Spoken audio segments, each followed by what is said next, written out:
വെറും 1 മിനിറ്റ് കൊണ്ട് ഒരു വെണ്ടയ്ക്ക പച്ചടി ഉണ്ടാക്കി നോക്കിയാലോ. അതിനു വേണ്ടി വെണ്ടയ്ക്ക ചെറുതായി അരിഞ്ഞ് വഴറ്റിയെടുക്കണം.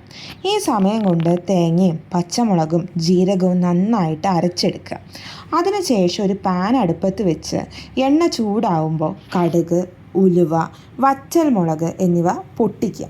ഈ പൊട്ടിച്ചതിലേക്ക് നമ്മുടെ വഴറ്റി വെച്ച വെണ്ടയ്ക്കയും അതിൻ്റെ കൂടെ നമ്മൾ അരച്ച് വെച്ച മിക്സ്ചറും കൂടാതെ 2 കപ്പ് മോരും കൂടിയും ആഡ് ചെയ്തിട്ട് കൊടുക്കുക. ഇങ്ങനെ ആഡ് ചെയ്തിട്ട് കൊടുത്തതിന് ശേഷം അത് നന്നായിട്ട് ഇളക്കുക. ഇളക്കി കഴിയുമ്പോൾ അതിൻ്റെ തിള വന്നു കഴിഞ്ഞാൽ നമ്മുടെ പച്ചടി റെഡി ആയിട്ടോ. അപ്പോൾ പച്ചടി ഒഴിച്ചുകറി ആണെങ്കിൽ ഈ ഒരു മോര് 2 കപ്പായിട്ട് എടുക്കാം. എപ്പോഴും പുളി ഒന്ന് പൊന്തി നിൽക്കുന്നതാണ് പച്ചടിക്ക് ടേസ്റ്റ് കൂടുതലാവുന്നത്.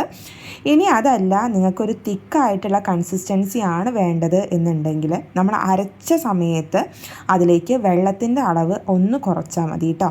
വീഡിയോ ഇഷ്ടപ്പെട്ട് കഴിഞ്ഞാൽ ലൈക്ക് ചെയ്യുക, ഷെയർ ചെയ്യുക, സബ്സ്ക്രൈബ് ചെയ്യുക. താങ്ക്